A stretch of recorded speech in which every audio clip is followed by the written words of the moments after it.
আসসালামু আলাইকুম অনার শিক্ষার্থীরা রকিবুল 24 এর zero two hero grammar class 8 এ তোমাদেরকে স্বাগতম। তোমাদের যাদের পরীক্ষা আগামী 2 জানুয়ারি 2025 সালে অনুষ্ঠিত হবে তাদের জন্য আজকে আমি top 20 right form of verb suggestion and answer শিখিয়ে দিব। পরীক্ষায় কমন না আসলেও নো টেনশন, 5 মার্ক তুলে নাও। আমি তোমাকে এতটুকু আশ্বস্ত করতেছি যে ইনশাআল্লাহ এই 20টি রাইট ফর্ম অফ ভার্ব পড়ে গেলে পরীক্ষায় কমন না আসলেও তুমি 5 মার্কের মধ্যে 5 মার্কেই তুলতে পারবা, 100% গ্যারান্টি। তোমাদের সকলের প্রতি রিকোয়েস্ট থাকবে অবশ্যই তোমরা ভিডিওটি শেয়ার করে দিবা। তোমাদের আজকের এই ক্লাসটি জিরো টু হিরো শর্টকাট সাজেশনের পেজ নম্বর 46 থেকে 48 নম্বর পেজ থেকে ক্লাস করাচ্ছি। তোমাদের জন্য রকিবুল 24 পাবলিকেশনস বের করেছে zero two hero shortcut suggestion PDF. ইনশাআল্লাহ তুমি 2 দিন পড়লেই পাস করতে পারবা। 35 পেজের শর্ট সাজেশন প্লাস অ্যান্সার। যারা যারা এই পিডিএফটি ক্রয় করতে চাও তারা আমার যে হোয়াটসঅ্যাপ নম্বরটি দেখতেছো এই নম্বরে হোয়াটসঅ্যাপে এসএমএস করো। তো যেমনটি বলেছিলাম মাত্র 20টি রাইট ফর্ম অফ ভার্ব পড়লে 5 এ 5 মার্ক, 100% গ্যারান্টি। 1 নম্বর টেকনিকটি দেখো, সাবজেক্ট যদি ভার্বের কাজ নিজে না করে তাহলে তা প্যাসিভ ভয়েসে করতে হবে। এখন তোমাদেরকে একদম সহজভাবে বুঝিয়ে দেই, যদি কোনো সেন্টেন্সের যে সাবজেক্টটি থাকবে সে যদি নিজে কাজ না করে, অর্থাৎ দেখো গোলাপকে ফুলের রানী বলা হয়, তো দেখো গোলাপ কিন্তু নিজে নিজেকে নিজে ফুলের রানী বলা হয় বলে না, তাকে বলা হয়। তো দেখো এখানে সাবজেক্ট কিন্তু নিজে নিজে কাজ করেনি। যদি সাবজেক্ট নিজে নিজে কাজ না করে তখন তা প্যাসিভ ভয়েসে করতে হবে। আর সেটি যদি বর্তমান অর্থাৎ এখনো হয়ে থাকে, ওই কাজটি যদি এখনো হয়ে থাকে তাহলে তোমাদেরকে সাহায্যকারী ভাব হিসাবে বসাতে হবে am is are প্লাস মূল ভার্বের V3 অর্থাৎ পাস্ট পার্টিসিপল ফর্ম। আর যদি ওই কাজটি অতীত হয়ে যায় অর্থাৎ অতীত হয়ে গেছে তখন তোমাদেরকে সাহায্যকারী ভাব হিসাবে বসাতে হবে was অথবা were মূল ভার্বের পাস্ট পার্টিসিপল ফর্ম। তো এক্সাম্পলে চলে যাই তাহলে তোমরা এই বিষয়টি আরো বুঝতে পারবা। তো দেখো 1.1 the rose call the queen of flowers, এর বাংলা অর্থ করো গোলাপকে ফুলের রানী বলা হয়। তো দেখো এখানে সাবজেক্ট কি দ্য রোজ। তো দেখো গোলাপ কিন্তু নিজেকে নিজে ফুলের রানী বলে না, দেখো এখানে সাবজেক্ট কিন্তু নিজেকে ফুলের রানী বলে না, সুতরাং প্যাসিভ ভয়েসে করতে হবে। আর দেখো গোলাপকে কিন্তু এখনো ফুলের রানী বলা হয়, অর্থাৎ যেহেতু কাজটি বর্তমান সুতরাং তোমাদেরকে am is are এর মধ্যে সাবজেক্ট অনুযায়ী একটি বসাতে হবে। তো দেখো এখানে কি the rose third person singular number, third person singular number হলে বসাতে হয় ইজ, আই থাকলে বসাতে হয় am, আর বাদ বাকি ক্ষেত্রে বসাতে হয় আর। তো দেখো এখানে কি আছে the rose third person singular number, সুতরাং বসাতে হবে ইজ। এরপরে মূল ভার্বের পিপি অর্থাৎ পাস্ট পার্টিসিপল ফর্ম, কল এর পাস্ট পার্টিসিপল ফর্ম কি কল্ড। তো এখানে অ্যান্সার হবে ইজ কল্ড, দেখো একদম ইজি। এরপরে দেখো 1.2 English is speak all over the world, ইংরেজিতে সারা বিশ্বে কথা বলা হয়।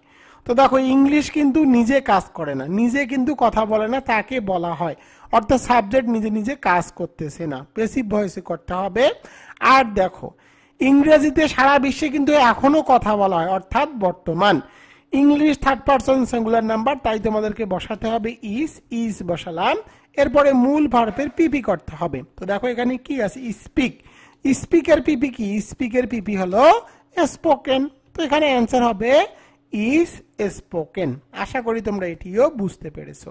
এবার চলে যাব 1.3 the man hang for martyr, এর বাংলা অর্থ হলো লোকটিকে হত্যার জন্য ফাঁসি দেওয়া হয়েছিল। তো দেখো এই লোকটি অর্থাৎ লোকটি দ্য ম্যান, ইনি কিন্তু নিজে নিজে হত্যা করেনি, তাকে হত্যার জন্য ফাঁসি দেওয়া হয়েছিল, অর্থাৎ অন্য কেউ তাকে ফাঁসি দিয়েছে, সুতরাং প্যাসিভ ভয়েসে করতে হবে। আর দেখো এই লোকটিকে কিন্তু ইতিমধ্যে ফাঁসি দেওয়া হয়েছিল অর্থাৎ অতীত, সুতরাং তোমাদেরকে বসাতে হবে ওয়াস অথবা ওয়্যার। এখন সাবজেক্ট যদি থার্ড পারসন সিঙ্গুলার নাম্বার হয় তখন বসাতে হবে ওয়াস। এখানে the man third person singular number, তাই বসাতে হবে ওয়াস। এরপরে মূল ভার্বের পিপি করতে হবে, তো এই মূল ভার্বের পিপি করে দিলাম। তো এখানে অ্যান্সার হবে ওয়াস হ্যাংড। আশা করি তোমরা এটি বুঝতে পেরেছো। এবার চলে যাব 2.1 এ। 2.1টি দেখো, লাস্ট নাইট দ্য স্টুডেন্টস ব্র্যাকেটে টেল টু ভকেট দ্য হল। এর বাংলা অর্থ করো। এর বাংলা অর্থ হলো গত রাতে ছাত্রদের হল খালি করে দিতে বলা হয়েছিল। তো দেখো ছাত্ররা, এখানে সাবজেক্ট কি? দা স্টুডেন্টস, ছাত্ররা। তো ছাত্ররা কিন্তু নিজে নিজে হল খালি করেনি, তাদেরকে হল খালি করতে বলা হয়েছিল। যেহেতু বলা হয়েছিল অর্থাৎ অতীত, সুতরাং তোমাদেরকে বসাতে হবে ওয়াস অথবা ওয়্যার। তো দেখো দা স্টুডেন্টস হলো প্লুরাল, সুতরাং তোমাদেরকে বসাতে হবে ওয়্যার।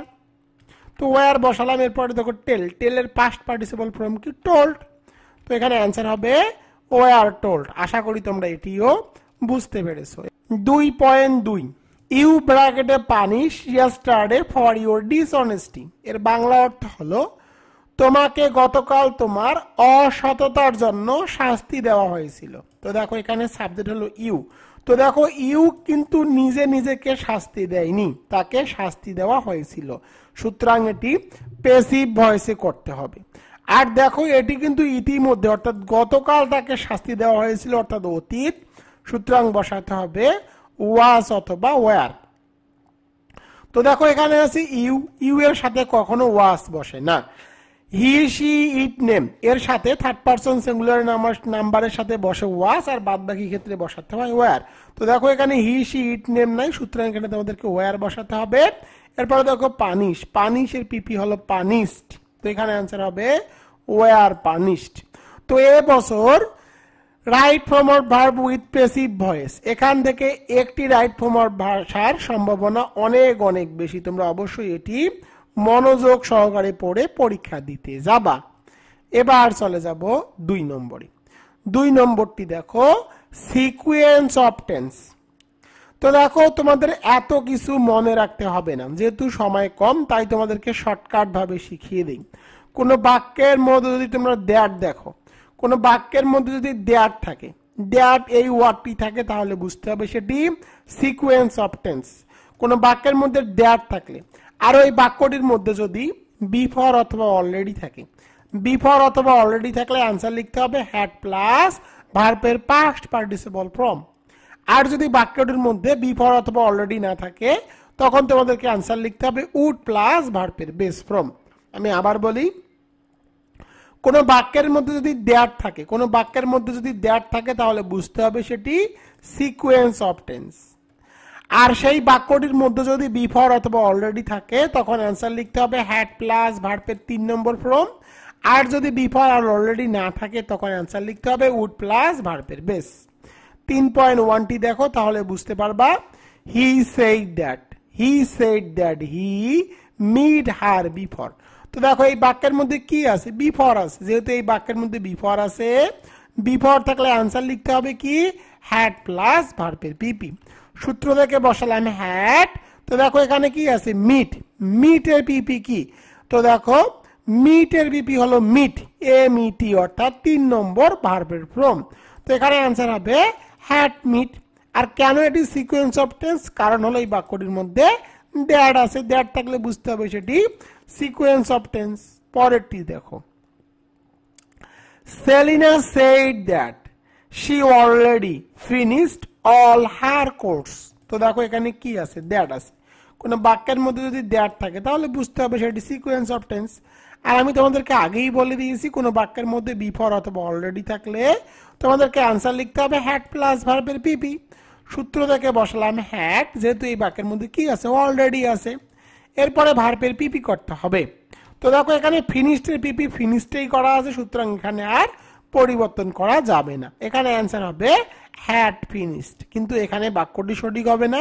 কোন বাক্যের মধ্যে যদি অলরেডি থাকে, তাহলে অলরেডি কি অবশ্যই সাহায্যকারী ভার্ব অর্থাৎ হ্যাডের পরে বসাতে হবে। এখানে অ্যান্সার হবে হ্যাড অলরেডি ফিনিশড। আশা করি তোমরা এটি বুঝতে পেরেছো। 4.1টি দেখো, হি said that he go to Sylhet the next day. তো দেখো এখানে কি আছে? দ্যাট আছে। দ্যাট থাকলেই বুঝতে হবে সেটি সিকোয়েন্স অফ টেন্স। আর সিকোয়েন্স অফ টেন্সের ক্ষেত্রে দেখো, যদি বিফর অথবা অলরেডি না থাকে, তাহলে আনসার লিখতে হবে উড প্লাস ভার্বের বেস। সূত্র থেকে বসালাম উড, যে ভার্বটি আছে সে ভার্বটি থাকবে, এখানে आंसर হবে উড গো। একদম সহজ রুলস। পরেরটি দেখো, Karim said that he go home next week. তো দেখো এখানে কি আছে, দ্যাট আছে। কোনো বাক্যের মধ্যে যদি দ্যাট থাকে তাহলে বুঝতে হবে সেটি সিকোয়েন্স অফ টেন্স। আর সিকোয়েন্স অফ টেন্সের ক্ষেত্রে যদি বিফোর অথবা অলরেডি না থাকে তাহলে आंसर লিখতে হবে উড প্লাস ভার্বের বেস, সূত্র থেকে বসাবো উড, এরপরে যে ভার্বটি সে ভার্বটি ঠিক থাকবে, এখানে आंसर হবে উড গো। 4.3 নম্বরটি দেখো, he hope that he get the first prize. তো দেখো এখানে কি আছে, দ্যাট আছে। আর দ্যাট থাকলে বুঝতে হবে সেটি সিকোয়েন্স অফ টেন্স। তো দেখো এই বাক্যের মধ্যে বিফোর এবং অলরেডি নাই, সুতরাং आंसर লিখতে হবে উড প্লাস ভার্বের বেস, সূত্র থেকে বসালাম উড, এবং যে গেট ভার্বটি সে ভার্বটি ঠিক থাকবে, এখানে आंसर হবে উড গেট। আশা করি তোমরা এটি বুঝতে পেরেছো। গত বছর সিকোয়েন্স অফ টেন্স থেকে একটি প্রশ্ন এসেছিল, এ বছর সিকোয়েন্স অফ টেন্স থেকে একটি প্রশ্ন আসার সম্ভাবনা 100%। তো বুঝতেই পারতেছো এই রুলসটি এবং প্র্যাকটিসগুলো তোমাদের জন্য কতটা ইম্পর্টেন্ট। এবার চলে যাব 3 নম্বর। 3 নম্বর টেকনিকটি দেখো, কন্ডিশনাল সেন্টেন্স। তো অনেককে দেখবা কন্ডিশনাল সেন্টেন্সের ব্যাপক রুলস পড়ায়, তোমাদের মাথা একদম নষ্ট করে ফেলে। তো ফলশ্রুতিতে তোমরা কন্ডিশনাল সেন্টেন্সের কোনোই মার্ক পাও না। তো আজকে আমি তোমাদেরকে কন্ডিশনাল সেন্টেন্সকে একদম সহজ করে শিখিয়ে দিব। তো দেখো, কখন বুঝবো বাক্যটি কন্ডিশনাল সেন্টেন্স। তো যদি বাক্যের শুরুতে কি থাকে, ইফ থাকে, বাক্যের শুরুতে যদি ইফ থাকে অথবা হ্যাড থাকে, বাক্যের শুরুতে ইফ অথবা হ্যাড থাকলে বুঝতে হবে সেই বাক্যটি কন্ডিশনাল সেন্টেন্স। তো দেখো, যদি ভার্বের পাস্ট ফর্ম, তো দেখো ভার্বের পাস্ট ফর্ম কি, ওয়্যারও কিন্তু ভার্বের পাস্ট ফর্ম, হ্যাটও ভার্বের পাস্ট ফর্ম, কোনো ওয়ার্ডের সাথে ইডি যুক্ত করলেও সেটি পাস্ট ফর্ম হয়। ভার্বের পাস্ট ফর্ম থাকলে বসাতে হবে উড বেস, অর্থাৎ উডের পরে যে ভার্বটি দেওয়া থাকবে সেই ভার্বটি বসাতে হবে। এরপরে দেখো হ্যাট, হ্যাটের পরে অবশ্যই কি থাকতে হবে, ভার্বের পাস্ট পার্টিসিপল ফর্ম থাকতে হবে। হ্যাটের পরে যদি ভার্বের পাস্ট পার্টিসিপল ফর্ম থাকে তখন তোমাদেরকে आंसर লিখতে হবে উড হ্যাভ প্লাস ভার্বের পিপি। আর দেখো কোনো বাক্যের মধ্যে যদি হ্যাড থাকে, এরপরে সাবজেক্ট থাকে, এরপরে ভার্বের পিপি থাকে, তখন आंसर লিখতে হবে উড হ্যাভ প্লাস ভার্বের পিপি। তো দেখো তোমাদের যদি এতটুকু বুঝতেও সমস্যা হয়, তারপরে আমি তোমাদেরকে আর একটু শর্ট করে দিই। যদি বাক্যের শুরুতে কি থাকে, ইভ অথবা হ্যাড, ইভ অথবা হ্যাড কিন্তু থাকতেই হবে। বাক্যের শুরুতে ইভ এবং হ্যাড থাকতেই হবে। বাক্যের শুরুতে যদি ইভ এবং হ্যাড না থাকে, ইভ অথবা হ্যাড না থাকলে সেটি কিন্তু সিকোয়েন্স অফ টেন্স হবে না। যদি ভার্বের পাস্ট ফর্ম থাকে, যদি ভার্বের পাস্ট ফর্ম থাকে তখন বসাতে হবে উড বেস। এরপরে দেখো, যদি হ্যাডের পরে ভার্বের পিপি থাকে, হ্যাডের পরে যদি ভার্বের পিপি থাকে তখন তোমাদেরকে आंसर লিখতে হবে উড হ্যাভ প্লাস ভার্বের পিপি। একদম শর্টকাট রুলস। তো তোমরা এই শর্টকাট রুলসটিকে মনে রাখো কন্ডিশনাল সেন্টেন্সের। কন্ডিশনাল সেন্টেন্স আমরা কিভাবে বুঝবো, বাক্যের শুরুতে হয় ইফ থাকবে না হলে হ্যাড থাকবে। যদি ভার্বের পাস্ট ফর্ম থাকে তখন বসাতে হবে উড বেস। আর যদি হ্যাডের পরে ভার্বের পিপি থাকে তখন आंसर লিখতে হবে উড হ্যাভ প্লাস ভার্বের পিপি। তো एग्जांपल যাই তাহলে বুঝতে পারবা। 5.1টি দেখো, if he came, if he came I go. তো দেখো ইফ আছে, সুতরাং বুঝতে পারতেছো এটি কন্ডিশনাল সেন্টেন্স। তো দেখো এখানে কেম আছে, ভার্বের পাস্ট ফর্ম। যদি ভার্বের পাস্ট ফর্ম থাকে তাহলে आंसर লিখতে হবে উড প্লাস বেস, সূত্র থেকে বসাবো উড, এরপরে যে ভার্বটি থাকবে সেটি রাখতে হবে, এখানে आंसर হবে উড গো। 5.2টি দেখো, if I had a computer I type. তো দেখো এখানে কি আছে, ইফ আছে, ইফের পরে কি আছে, হ্যাড আছে। ইফের পরে যদি শুধু হ্যাড থাকে, এরপরে যদি ভার্বের পিপি না থাকে তাহলে आंसर লিখতে হবে উড বেস।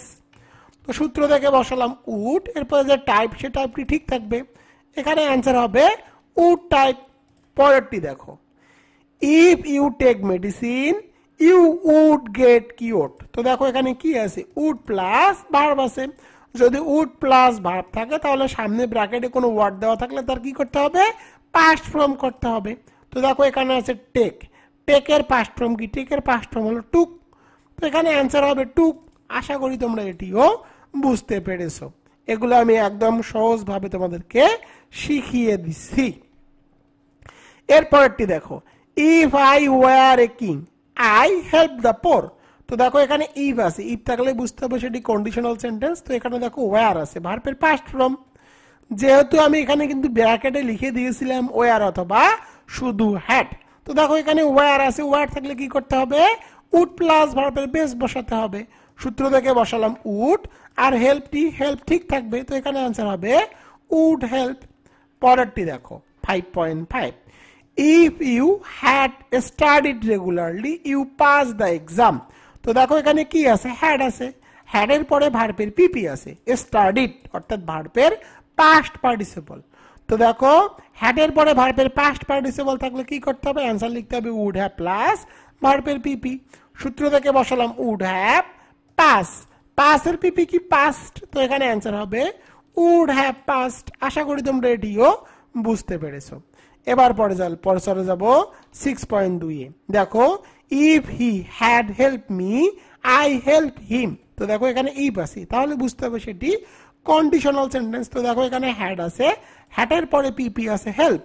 সূত্রের आंसर লিখতে হবে, হ্যাডের পরে ভার্বের পিপি থাকলে आंसर লিখতে হয় উড হ্যাভ প্লাস ভার্বের পিপি। সূত্র থেকে বসালাম উড হ্যাভ, হেল্পের পিপি কি, হেল্পের পিপি হলো হেল্প।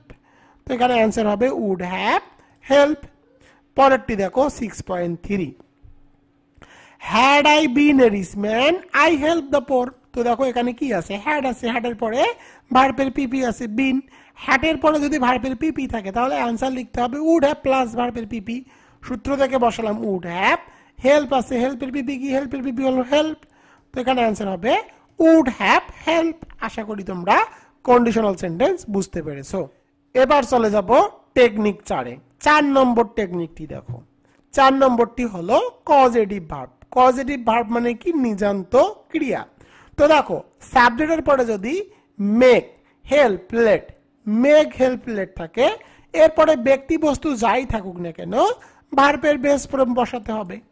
পরেরটি দেখো, সাবজেক্টের পরে যদি গেট অথবা গেটস অথবা গট থাকে, এরপরে ব্যক্তি থাকলে টু প্লাস ভার্বের বেস বসাতে হবে। সাবজেক্টের পরে যদি গেট অথবা গেটস অথবা গট থাকে, এরপরে যদি বস্তু থাকে, তাহলে তোমাদেরকে ভার্বের পিপি করতে হবে, অর্থাৎ ভার্বের পাস্ট পার্টিসিপল ফর্ম বসাতে হবে। আমি আবার বলি, কজেটিভ ভার্ব হিসাবে মেক, হেল্প, লেট এবং গেট ব্যবহৃত হয়। মেক, হেল্প, লেট থাকলে এরপরে ব্যক্তি বস্তু যাই থাকুক না কেন ভার্বের বেস ফর্ম করতে হয়। তো দেখো গেট, গেটস, গট, এরপরে ব্যক্তি থাকলে টু প্লাস ভার্বের বেস করতে হয়। এরপরে দেখো গেট, গেটস অথবা গট, এরপরে বস্তু থাকলে ভার্বের পিপি করতে হয়। 7 নম্বরটি দেখো, তাহলে তোমরা বুঝতে পারবা। 7 নম্বরে দেখো, she will not let you enter in the classroom। তো দেখো এখানে কি আছে, লেড আছে। যেহেতু লেড আছে, লেড হলো কজেটিভ ভার্ব, লেডের পরে ব্যক্তি বস্তু যাই থাকুক না কেন ভার্বের বেস ফর্ম করতে হয়। তো ইন্টারের বেস ফর্ম কি, ইন্টারের বেস ফর্ম হলো ইন্টার। তো এখানে आंसर হবে ইন্টার। আশা করি তোমরা এটি বুঝতে পেরেছো। 8 নম্বরটি দেখো, my mother got a maid. তো দেখো এখানে কি আছে, গড আছে, কজেটিভ ভার্ব, এরপরে কি আছে, এ মেইড, পারসন আছে। তো গডের পরে যদি পারসন থাকে, গডের পরে পারসন থাকলে ব্যক্তি থাকলে টু প্লাস ভার্বের বেস বসাতে হয়। সূত্র থেকে বসাবো টু, এরপরে দেখো আছে ডু, ডু এর বেস ফ্রম ডু। তো এখানে आंसर হবে to do the house hold activities. পরেরটি দেখো, I got the paragraph translate. তো দেখো এখানে গড আছে, গড কি পজিটিভ ভার্ব, এরপরে যদি ব্যক্তি না থাকে, দেখো এটি কিন্তু দ্য প্যারাগ্রাফ কিন্তু ব্যক্তি নয়, তাহলে কি করতে হবে, ভার্বের পাস্ট পার্টিসিপল ফর্ম বসাতে হবে। তো দেখো ট্রান্সলেট, ট্রান্সলেটের পিপি অর্থাৎ পাস্ট পার্টিসিপল ফর্ম হলো ট্রান্সলেটেড। এখানে आंसर হবে ট্রান্সলেটেড। আশা করি তোমরা পজিটিভ ভার্বও বুঝতে পেরেছো। এবার চলে যাব 5 নম্বর টেকনিক। এই 5 নম্বর টেকনিক থেকে গত বছর তোমাদের পরীক্ষায় প্রশ্ন এসেছিল।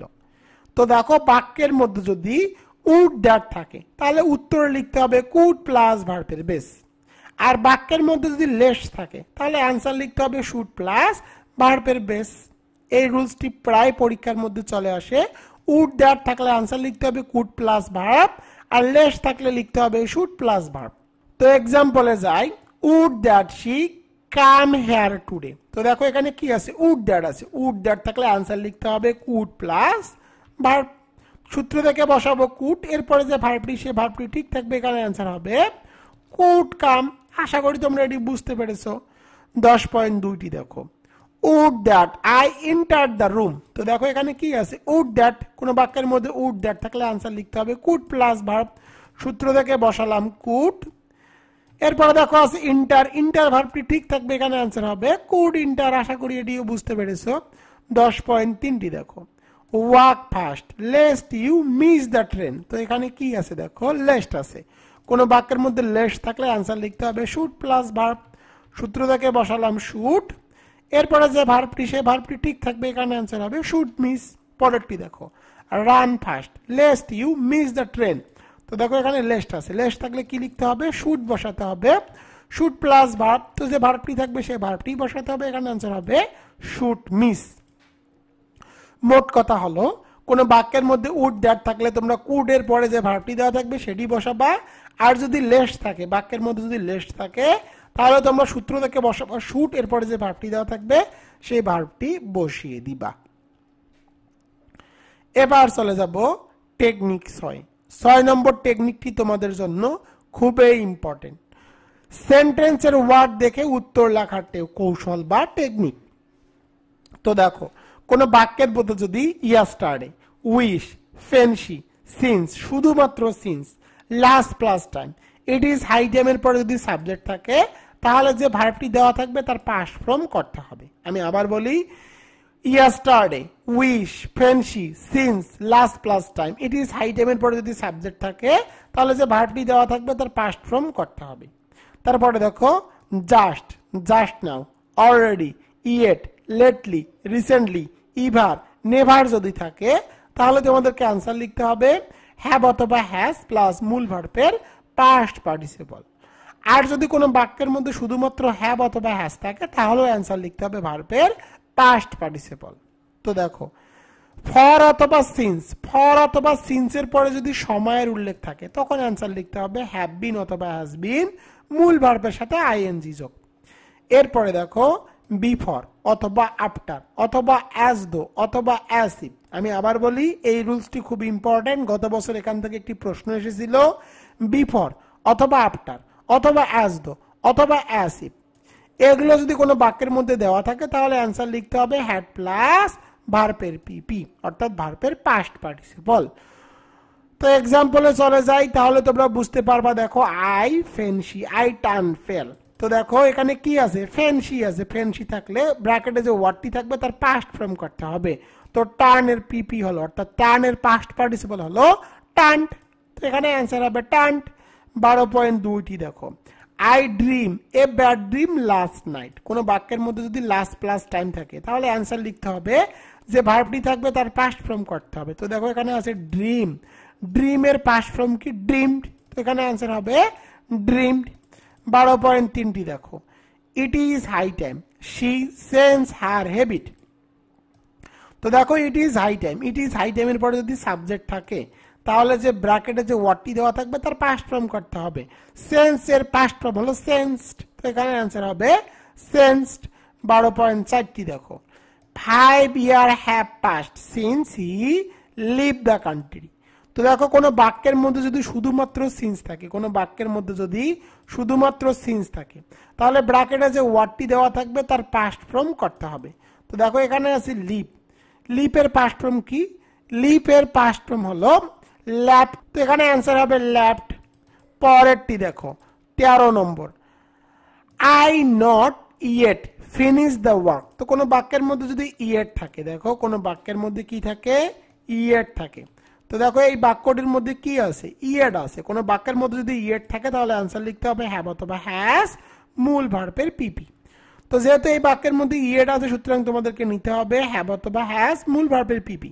তো এখন প্রশ্ন হলো কোথায় হ্যাভ বসবে এবং কোথায় হ্যাজ বসবে। তো দেখো এখানে আছে আই, সাবজেক্ট যদি থার্ড পারসন সিঙ্গুলার নাম্বার অর্থাৎ হি শি ইট নেম হয়, তখন বসাতে হবে হ্যাজ, আর বাদ বাকি ক্ষেত্রে বসাতে হবে হ্যাভ। তো দেখো আই কিন্তু থার্ড পারসন সিঙ্গুলার নাম্বার নয়, সুতরাং তোমাকে বসাতে হবে হ্যাভ।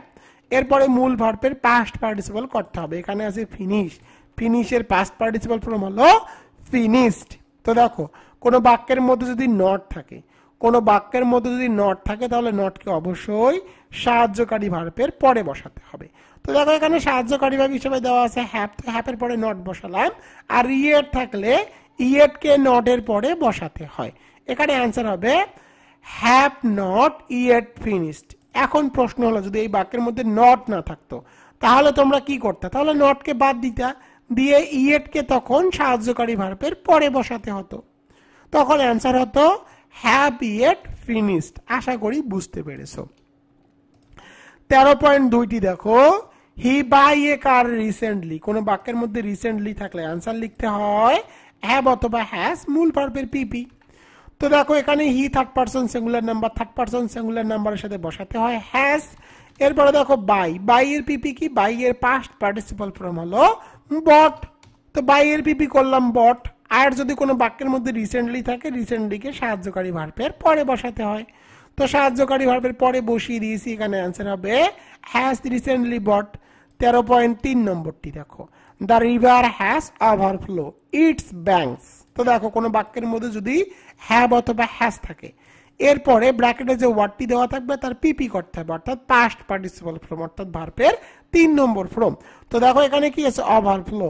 ওভারফ্লো এর পিপি কি? ওভারফ্লোট। তো এখানে অ্যান্সার হবে ওভারফ্লোট।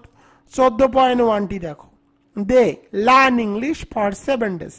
তো দেখো কোনো বাক্যের মধ্যে যদি ফর অথবা সিন্স, ফর অথবা সিন্স প্লাস টাইম থাকে, কোনো বাক্যের মধ্যে ফর অথবা সিন্স প্লাস টাইম থাকলে অ্যান্সার লিখতে হবে হ্যাভ বিন অথবা হ্যাজ বিন, মূল ভার্বের সাথে আইএনজি যোগ। তো দেখো এখানে কি আছে? ফর প্লাস টাইম আছে, ফর প্লাস টাইম আছে। তো দেখো এখানে আছে দে, সাবজেক্ট যদি থার্ড পারসন সিঙ্গুলার নাম্বার হয় তখন বসাতে হবে হ্যাজ বিন। তো থার্ড পারসন সিঙ্গুলার নাম্বারগুলো হলো হি, শি, ইট, নেম। যেহেতু এখানে দে থার্ড পারসন সিঙ্গুলার নাম্বার নয় সুতরাং বসাতে হবে হ্যাভ বিন। এরপরে মূল ভার্বের সাথে আইএনজি যোগ করতে হবে, তো এখানে আছে লার্ন। তো লার্নের সাথে কি করব? আইএনজি যুক্ত করে দিলাম, লার্নের সাথে আইএনজি যুক্ত করে দিলাম, হয়ে গেল লার্নিং। তো এখানে অ্যান্সার হবে হ্যাভ বিন লার্নিং। এবার চলে যাব 14.2 দেখো, ইট ব্র্যাকেটে টু রেইন সিন্স মর্নিং। ইট ব্র্যাকেটে টু রেইন সিন্স মর্নিং। তো এই বাক্যের মধ্যে কি আছে? সিন্স প্লাস টাইম আছে। কোন বাক্যের মধ্যে যদি সিন্স প্লাস টাইম থাকে তখন অ্যান্সার লিখতে হবে হ্যাভ বিন অথবা হ্যাজ বিন, মূল ভার্বের সাথে আইএনজি যোগ। তো দেখো এখানে ইট হলো third person singular number, third person singular নাম্বারের সাথে বসাতে হয় হ্যাজ বিন। তো আমি এখানে হ্যাজ বিন বসালাম। এরপরে দেখো ব্র্যাকেটে টু থাকলে টুডিকে বাদ দিতে হবে এবং এরপরে যে ভার্বটি দেওয়া থাকবে সেই ভার্বের সাথে আইএনজি যুক্ত করতে হবে। তো এখানে ভার্ব হিসেবে দেওয়া আছে রেইন, তো রেইনের সাথে আইএনজি যুক্ত করে দিলাম, হয়ে গেল রেইনিং। এখানে অ্যান্সার হবে হ্যাজ বিন রেইনিং। আশা করি তোমরা এটিও বুঝতে পেরেছো। এবার চলে যাব 15.1 নম্বরে দেখো, দ্য পেশেন্ট ব্র্যাকেটে to die before the doctor came. তো কোনো বাক্যের মধ্যে যদি বিফোর অথবা আফটার অথবা অ্যাজ দো অথবা অ্যাজ ইফ থাকে তখন অ্যান্সার লিখে দিবা হ্যাড প্লাস ভার্বের পিপি। তো দেখো সূত্র থেকে বসালাম হ্যাড, এরপরে ভার্বের পিপি করতে হবে। তো দেখো এখানে কি আছে? ডাই। ডাই এর পিপি কি? ডাই এর ভার্বের পাস্ট পার্টিসিপাল ফর্ম হলো ডাইট। তো এখানে অ্যান্সার হবে হ্যাড ডাইট। আর টু থাকলে টুডিকে তুলে দিতে হবে, তো এখানে অ্যান্সার হবে হ্যাড ডাইট। এবার চলে যাব 15.2 15.2 the bell rang after he reach the college. তো দেখো এই বাক্যের মধ্যে আফটার আছে, আফটার থাকলে অ্যান্সার লিখতে হবে হ্যাড প্লাস ভার্বের পিপি। সূত্র থেকে বসালাম হ্যাড, এরপরে দেখো রিচ, রিচ এর পিপি কি? রিচড। তো এখানে অ্যান্সার হবে হ্যাড রিচড। পরেরটি দেখো 15.3 হি talked as if he know everything. তো দেখো এখানে কি আছে? অ্যাজ ইফ আছে। কোনো বাক্যের মধ্যে যদি অ্যাজ ইফ থাকে, কোনো বাক্যের মধ্যে অ্যাজ ইফ থাকলে অ্যান্সার লিখতে হবে কি? হ্যাড প্লাস ভার্বের পিপি। সূত্র থেকে বসালাম হ্যাড, এরপরে দেখো এখানে আছে নো। নো এর পিপি কি? নো এর পিপি হলো নন। তো এখানে অ্যান্সার হবে হ্যাড নন। আশা করি তোমরা এই রুলসটিও বুঝতে পেরেছো। এবার চলে যাব আর একটি রুলে। তো দেখো হোয়াইলের পরে যদি সাবজেক্ট থাকে, হোয়াইলের পরে সাবজেক্ট থাকলে তোমাদের অ্যান্সার লিখতে হবে ওয়াজ অথবা ওয়্যার, মূল ভার্বের সাথে আইএনজি যোগ। কিন্তু হোয়াইলের পরে যদি সাবজেক্ট না থাকে তাহলে তোমাদেরকে মূল ভার্বের সাথে আইএনজি যুক্ত করতে হবে। এক্সাম্পলে যাই তাহলে বুঝতে পারবা। দেখো while they play cricket the rain came. তো দেখো হোয়াইল এর পরে সাবজেক্ট আছে দে, হোয়াইল এর পরে সাবজেক্ট থাকলে অ্যান্সার লিখতে হবে ওয়াজ অথবা ওয়্যার, মূল ভার্বের সাথে আইএনজি যোগ। তো দেখো এখানে সাবজেক্ট কি দে, থার্ড পারসন সিঙ্গুলার নাম্বার নয়, থার্ড পারসন সিঙ্গুলার নাম্বার হলে বসাতে হতো ওয়াজ, যেহেতু দে থার্ড পারসন সিঙ্গুলার নাম্বার নয় সুতরাং বসাতে হবে ওয়্যার, এরপরে মূল ভার্বের সাথে আইএনজি যোগ করতে হবে। এখানে মূল ভার্ব হিসাবে কি আছে প্লে, প্লের সাথে আইএনজি যুক্ত করে দিলাম হয়ে গেল প্লেইং। তো এখানে অ্যান্সার হবে ওয়্যার প্লেইং। এখন প্রশ্ন হলো তোমাদের পরীক্ষা যদি হোয়াইলের পরে দে না থাকে, হোয়াইলের পরে যদি সাবজেক্ট না থাকে, হোয়াইলের পরে সাবজেক্ট না থাকলে মূল ভার্বের সাথে আইএনজি যুক্ত করতে হয়। দেখো হোয়াইলের পরে যেহেতু সাবজেক্ট নাই তখন তোমাদের কি করতে হবে, হতো প্লের সাথে আইএনজি যুক্ত করতে হতো, তখন অ্যান্সার হয়ে যেত শুধু প্লেইং। আশা করি এটি বুঝতে পেরেছো। পরেরটি দেখো, উই গো দেয়ার টুমোরো। তো দেখো কোনো বাক্যের মধ্যে যদি টুমোরো থাকে তাহলে তোমাকে সেটি ফিউচার ইনডিফিনিট করতে হবে, আর ফিউচার ইনডিফিনিটের ক্ষেত্রে তোমরা সর্বদা উইল বসাবা, এরপরে যে ভার্বটি থাকবে সেই ভার্বটি বসিয়ে দিবা। এখানে অ্যান্সার হবে উইল গো, কিন্তু তোমরা যদি এখানে শ্যাল গো দাও তাহলেও সঠিক হবে। এবার চলে যাব 6 নম্বরে। 6 নম্বর টেকনিক। এই টেকনিক থেকে প্রতি বছর একটি করে প্রশ্ন পরীক্ষায় কমন আসে।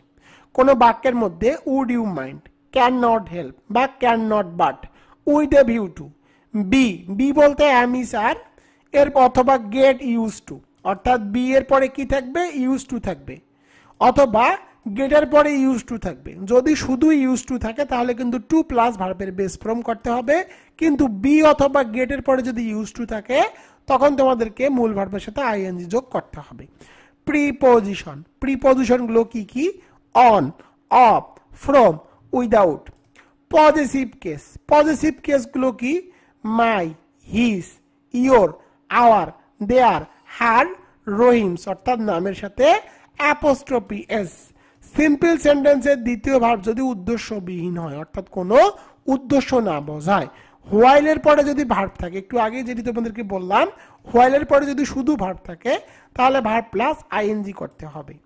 আর বাক্যের শেষে যদি কোনো ভার্বে ব্র্যাকেট দেওয়া থাকে তাহলে তার সাথে সাধারণত আইএনজি যুক্ত করতে হয়।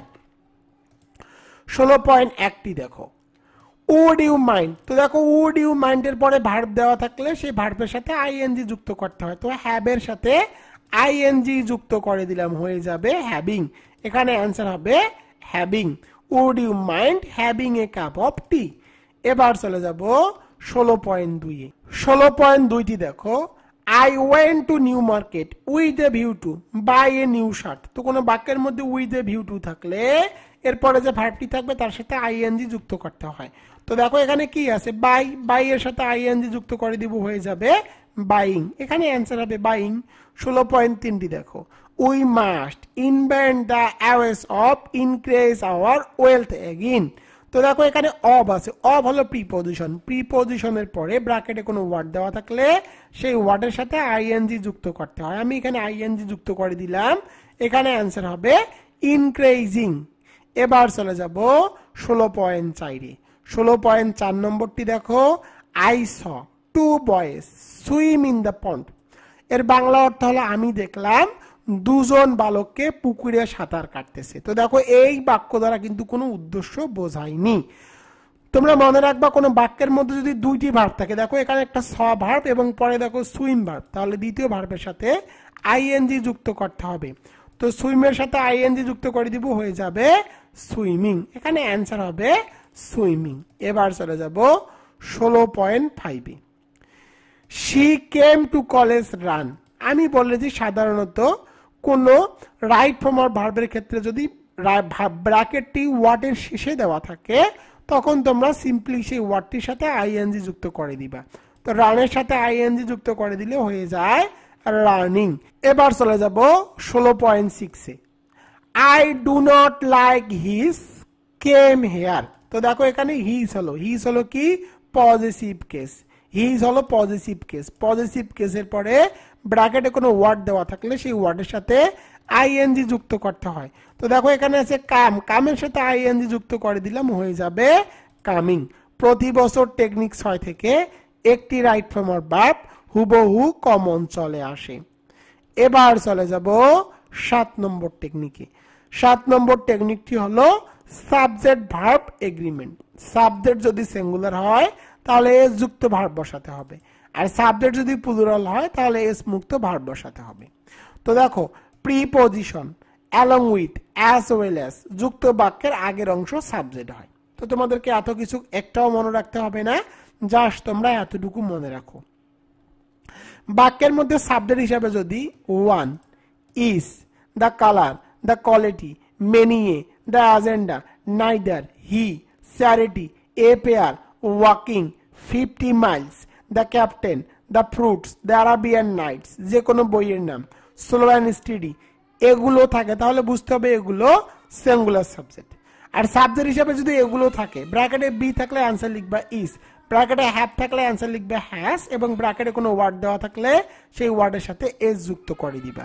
আমি আবার বলি, one, is, the colour, the quality, many a, the agenda, neither, he, charity, a pair, walking, 50 miles, the captain, the fruits, the Arabian Nights, এগুলো হলো সিঙ্গুলার সাবজেক্ট। যদি কোনো বাক্যের মধ্যে এগুলো দেওয়া থাকে, ব্র্যাকেটে বি থাকলে অ্যান্সার হবে ইজ, ব্র্যাকেটে হ্যাভ থাকলে অ্যান্সার হবে হ্যাজ, এবং ব্র্যাকেটে কোনো ওয়ার্ড দেওয়া থাকলে সেই ওয়ার্ডের সাথে এস যুক্ত করতে হবে।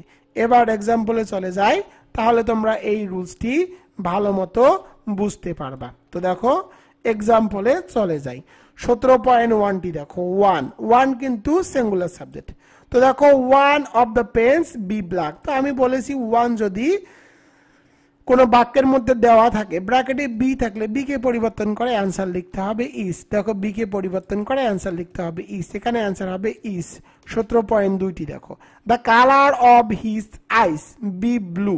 তো দেখো, দ্য কালার কি সিঙ্গুলার সাবজেক্ট, সাবজেক্ট যদি সিঙ্গুলার হয়, ব্র্যাকেটে যদি বি থাকে বি কে পরিবর্তন করে অ্যান্সার লিখতে হবে ইজ। এবার চলে যাব 17.3-এ। এ পেয়ার অফ শুজ, এক জোড়া জুতা। এ পেয়ার হলো সিঙ্গুলার সাবজেক্ট, ব্র্যাকেটে বি থাকলে বি কে পরিবর্তন করে অ্যান্সার লিখতে হবে ইজ, এখানে অ্যান্সার হবে a pair of shoes is on the table. এবার চলে যাব 17.4-এ। 17.4টি দেখো, 50 মাইলস, ব্র্যাকেটে be a long distance, 50 miles. 50 miles কিন্তু সিঙ্গুলার সাবজেক্ট, সাবজেক্ট যদি সিঙ্গুলার হয়, ব্র্যাকেটে যদি বি থাকে বি কে পরিবর্তন করে অ্যান্সার লিখতে হবে ইজ, এখানে অ্যান্সার হবে ইজ। 17.5 নম্বরটি দেখো, দ্য আরাবিয়ান নাইটস, ব্র্যাকেটে be my favourite book. The Arabian nights একটি বইয়ের নাম, অর্থাৎ এটি সিঙ্গুলার সাবজেক্ট, ব্র্যাকেটে বি থাকলে বি কে পরিবর্তন করে অ্যান্সার লিখতে হবে ইজ, এখানে অ্যান্সার হবে ইজ। পরেরটি দেখো, is boy and is girl have got a prize. তো দেখো, ইজ হলো সিঙ্গুলার সাবজেক্ট, সাবজেক্ট যদি সিঙ্গুলার হয়, ব্র্যাকেটে যদি হ্যাভ থাকে তাহলে হ্যাভ কে পরিবর্তন করে অ্যান্সার লিখতে হবে হ্যাজ, এখানে অ্যান্সার হবে হ্যাজ। এবার চলে যাবো 18.2-এ।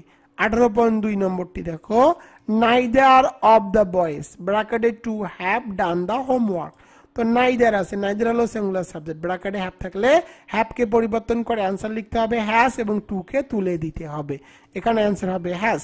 পরেরটি দেখো, চ্যারিটি বিগিন অ্যাট হোম। তো দেখো, চ্যারিটি সিঙ্গুলার সাবজেক্ট, সাবজেক্ট যদি সিঙ্গুলার হয়, ব্র্যাকেটে কোনো ওয়ার্ড দেওয়া থাকলে সেই ওয়ার্ডটির সাথে এস যুক্ত করতে হবে। তো আমি এখানে একটি অতিরিক্ত এস যুক্ত করে দিলাম, হয়ে যাবে বিগিনস। 19.2টি দেখো, the captain along with his soldiers, ব্র্যাকেটে ফিল টায়ার্ড। তো দেখো, অ্যালং উইথ এর আগের অংশ হয় সাবজেক্ট, দ্য ক্যাপ্টেন হলো সিঙ্গুলার সাবজেক্ট, সাবজেক্ট যদি সিঙ্গুলার হয়, ব্র্যাকেটে কোনো ওয়ার্ড দেওয়া থাকলে সেই ওয়ার্ডের সাথে এস যুক্ত করতে হয়, ফিলের সাথে এস যুক্ত করে দেব, হয়ে যাবে ফিলস। আশা করি তোমরা এটি বুঝতে পেরেছো। প্রতি বছর সাবজেক্ট ভার্ব এগ্রিমেন্ট থেকে একটি রাইট ফর্ম অফ ভার্ব 100% তোমরা কমন পাবা। এবার চলে যাব, সাবজেক্ট যদি প্লুরাল হয় আর ব্র্যাকেটে যদি বি থাকে তাহলে অ্যান্সার লিখতে হবে আর। আমি আবার বলি, সাবজেক্ট যদি প্লুরাল হলে ব্র্যাকেটে বি থাকলে অ্যান্সার লিখতে হবে আর। তো দেখো, দ্য স্টুডেন্টস বলতে অনেকগুলো শিক্ষার্থী বুঝিয়েছে, সাবজেক্টটি কি প্লুরাল, সাবজেক্ট যদি প্লুরাল হয়, ব্র্যাকেটে বি থাকলে বি কে পরিবর্তন করে অ্যান্সার লিখতে হবে আর, এ আর ই, এখানে অ্যান্সার হবে আর। ফুল বাক্যটি হবে, the students of this college are disciplined. পরেরটি দেখো, দ্য পোর এর বাংলা অর্থ হলো গরিবেরা, এটি কিন্তু প্লুরাল, এখানে অনেকগুলো গরিবকে বোঝানো হয়েছে। ব্র্যাকেটে যদি বি থাকে বি কে পরিবর্তন করে অ্যান্সার লিখতে হবে আর, এবং টু থাকলে টু কে তুলে দিতে হবে। এখানে অ্যান্সার হবে দা পোর আর বর্ন টু সাফার। পরেরটি দেখো দা রিচ। দা রিচ এর বাংলা অর্থ কি? ধনীরা। তো দেখো দা রিচ বলতে বোঝায় দা ধনীরা। তো দেখো দা রিচ কিন্তু প্লুরাল সাবজেক্ট, এখানে কিন্তু অনেকগুলো ধনীকে বুঝিয়েছে। ব্র্যাকেটে বি থাকলে বি কে পরিবর্তন করে অ্যান্সার লিখতে হবে আর, এখানে অ্যান্সার হবে the rich are not always happy. আশা করি তোমরা এতটুকু বুঝতে পেরেছো। তো দেখো আমি তোমাদেরকে আজকে top 20 right form or verb suggestion and answer rule সহকারে পড়ালাম। এগুলো তোমাদের বিগত প্রশ্নগুলো পর্যালোচনা করে আমি এই রুলসগুলো তৈরি করেছি। ইনশাআল্লাহ এই 20টি কারেকশন তোমরা রুল সহকারে পড়ে যাবা। আমি তোমাকে গ্যারান্টি দিচ্ছি তুমি এখান থেকে 5 মার্কের মধ্যে 5 মার্কেই কমন পাবা, 100% গ্যারান্টি। ভিডিওটি কেমন লাগলো অবশ্যই তার মতামতটুকু, তোমাদের মতামতটুকু কমেন্ট করে জানিয়ে দিবা। মাত্র 1 থেকে 2 দিন পরে পাস করতে পারবা তার নিনজা টেকনিক। তো দেখো এতক্ষণ ধরে তোমাদের সাথে যে টিপস গুলো আমি শেয়ার করলাম সেই টিপসের ভিত্তিতে দেখো আমি এখানে যে গ্রামার আইটেম আছে 8টি, সেই আইটেম 8টি সাজিয়েছি। ডাব্লিউএস কোশ্চেন মাত্র তোমাদেরকে 40টি পড়তে হবে, 9টি technique. Right form or verb পড়তে হবে 20টি, 60টি মাত্র টেকনিক।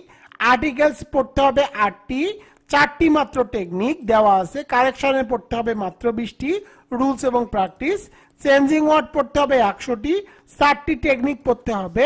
পাংচুয়েশন পড়তে হবে 10টি, 5টি টেকনিক মুখস্থ করতে হবে। রিয়ারেঞ্জের রুল সহকারে 40টি পড়তে হবে এবং সিনোনিমস এবং অ্যান্টিনিমস পড়তে হবে 100টি।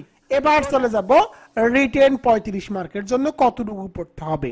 পোস্টার রাইটিং এর অটো ফর্মুলা পড়তে হবে 1টি, অর্থাৎ যে পোস্টারে আসুক না কেন সে ফর্মুলা ইউজ করে তোমরা লিখতে পারবা। টপ সলিউশন পড়তে হবে 3টি। অ্যাপ্লিকেশন রাইটিং এর অটো ফর্মুলা পড়তে হবে 1টি, টপ সলিউশন পড়তে হবে 3টি। প্যারাগ্রাফের অটো ফর্মুলা পড়তে হবে 2টি, টপ সলিউশন পড়তে হবে 3টি। এসে রাইটিং এর অটো ফর্মুলা পড়তে হবে 1টি এবং টপ সলিউশন পড়তে হবে 3টি। এবং দেখো প্যাসেজ রাইটিং এর কিছু শর্টকাট টেকনিক আছে যে টেকনিকগুলো ইউজ করলে তুমি 20 মার্কের মধ্যে কমপক্ষে হলেও 10 থেকে 15 মার্ক তুলতে পারবা। এরকম কিছু টেকনিক দেওয়া আছে, সেই ফর্মুলাগুলো ইউজ করলে তুমি প্যাসেজ রাইটিং এ 10 থেকে 15 মার্ক তুলতে পারবা। তো দেখো এই মোট 35টি, এখানে মোট 35টি পেজ দিয়ে এই পিডিএফটি সাজানো। এই 35টি পেজ পড়তে হবে। এই 35টি পেজ পড়লে ইনশাআল্লাহ তুমি 100% কমন পাবা এবং 100% পাস করে আসবা ইনশাআল্লাহ। আর তোমাদের জন্য যে 0 to হিরো শর্টকাট সাজেশনের পিডিএফটি তৈরি করেছি, মাত্র 2 দিন পড়লে পাস, তার পেজ সংখ্যা মাত্র 35টি। এই পিডিএফটির বর্তমান অফার মূল্য মাত্র 200 টাকা। তোমরা চাইলে 200 টাকার বিনিময়ে এই পিডিএফটি অর্ডার করতে পারো বা ক্রয় করতে পারো। টাকা পাঠানোর সাথে সাথে পিডিএফটি তোমার হোয়াটসঅ্যাপে দিয়ে দেওয়া হবে। তুমি চাইলে প্রিন্ট করে পড়তে পারো অথবা মোবাইলে দেখে দেখেও পড়তে পারবা। যারা যারা পিডিএফটি ক্রয় করতে চাও তারা আমার হোয়াটসঅ্যাপে এসএমএস করো। আমার হোয়াটসঅ্যাপ নম্বর 01755559475। এই নম্বরে এসএমএস করে লিখবা পিডিএফ। এটি একটি special PDF suggestion, shortcut suggestion, যার পেজ সংখ্যা মাত্র 35টি। এখন আমি তোমাদেরকে পিডিএফ ফাইলটি কিভাবে সাজানো সে সম্পর্কে বিস্তারিত দেখিয়ে দিব। 0 to হিরো এই শর্টকাট সাজেশনটির টেবিল অফ কন্টেন্ট। তো তোমরা এখান থেকে টেবিল অফ কন্টেন্টটুকু দেখে নিতে পারো। এগুলো থেকে ইনশাআল্লাহ তুমি 100% কমন পাবা। তো দেখো প্রথমে তোমরা কি পাবা। প্রথমে তোমরা পাবা রাইটিং 35 মার্ক। 35 মার্কের প্রথমে কিভাবে সাজানো আছে, প্রথমে ফর্মুলাগুলো দেওয়া আছে, অর্থাৎ একটি এসে দিয়ে অনেকগুলো এসে, একটি অ্যাপ্লিকেশন দিয়ে অনেকগুলো অ্যাপ্লিকেশন, একটি পোস্টার দিয়ে অনেকগুলো পোস্টার। প্রথমে তোমরা দেখো এরকম শর্টকাট ফর্মুলা পেয়ে যাবা। পরীক্ষায় কমন আসুক আর না আসুক এই ফর্মুলাগুলো লিখে আসলে কিন্তু তুমি অন্তত হলেও পাস মার্কটি তুলতে পাবা। এরপরে দেখো তোমাদের জন্য টপ 3 সবগুলো আইটেমের টপ 3 সাজেশন এন্ড অ্যান্সার দেওয়া আছে একদম সহজ ভাষায়। এভাবে তোমাদের যতগুলো রাইটিং পার্ট আছে সকল রাইটিং পার্টের শর্টকাট ফর্মুলা এবং টপ 3 সাজেশন এন্ড অ্যান্সার কিন্তু তোমরা এই পিডিএফটির মধ্যে পেয়ে যাবা। এখন গ্রামার পার্টে চলে যাই। গ্রামার পার্টগুলো কিভাবে সাজানো হয়েছে। এখন চলে যাব গ্রামার পার্টে। গ্রামার পার্টগুলো কিভাবে সাজানো আছে। তো দেখো এখানে আমি প্রথমে WS কোশ্চেন দিয়েছি। দেখো একদম সহজ রুলস, তোমরা কিন্তু এগুলো একবার করে পড়লেই বুঝতে পারবা এবং শর্টকাট টেকনিকও কিন্তু দিয়ে দেওয়া আছে। এইভাবে যতগুলো গ্রামার আইটেম আছে সবগুলো গ্রামার আইটেম এভাবে সাজানো গোছানো আছে, তুমি একবার পড়লেই আয়ত্ত করতে পারবা এবং এগুলো থেকে 100% তুমি কমন পাবা। এরপরে দেখো তোমাকে আমি রাইট ফর্ম অফ ভার্ব দেখাই। তো দেখো রাইট ফর্ম অফ ভার্বও কিন্তু এভাবে সুন্দর করে দেওয়া আছে, তুমি এগুলো একবার পড়লেই মুখস্থ করতে পারবা। দেখো এগুলো কিন্তু একদম সহজ রুলস এবং টেকনিক দিয়ে সাজানো হয়েছে। এরপরে দেখো আর্টিকেলস। আর্টিকেলস এর শর্টকাট রুলস নিয়ম সবকিছু দেওয়া আছে, তুমি একবার পড়লেই আর্টিকেলস এ 5 মার্কের মধ্যে 5 মার্কেই তুলতে পারবা এবং আর্টিকেলস এর কিন্তু প্র্যাকটিস গুলো দিয়ে দেওয়া আছে একদম সহজ ভাষায়, এগুলো আমি নিজেই তৈরি করেছি। তো দেখো এরপরে কারেকশন। কারেকশন একদম ইজি ওয়েতে আমি সবগুলোই তৈরি করে দিয়েছি, তোমরা চাইলে এখান থেকে দেখে নিতে পারো। দেখো তোমরা যদি এগুলো একবার করে পড়ো তাহলে কিন্তু তোমাদের এগুলো সব মুখস্থ হয়ে যাবে আর এগুলো থেকে তুমি 100% কমন পাবা। তো দেখো রিয়ারেন্সের ক্ষেত্রেও শর্টকাট রুলস এবং প্র্যাকটিস দেওয়া আছে, আমি তোমাদেরকে গ্যারান্টি দিচ্ছি তোমরা যদি এগুলো কেউ পড়ে যাও তোমরা কেউ ফেল করে আসবা না, অন্তত হলেও 40 মার্ক নিয়ে পাস করতে পারবা। এভাবে তোমাদের যতগুলো আইটেম আছে গ্রামার আইটেম সেগুলো সহজভাবে কিন্তু আমি সাজিয়ে দিয়েছি, তুমি মাত্র 2 দিন পড়লে সবগুলোই কভার করতে পারবা। তাই আর দেরি না করে এখন এই 35 পেজের এই শর্টকাট সাজেশনের পিডিএফটি ক্রয় করে নাও। দাম রেখেছি মাত্র 200 টাকা।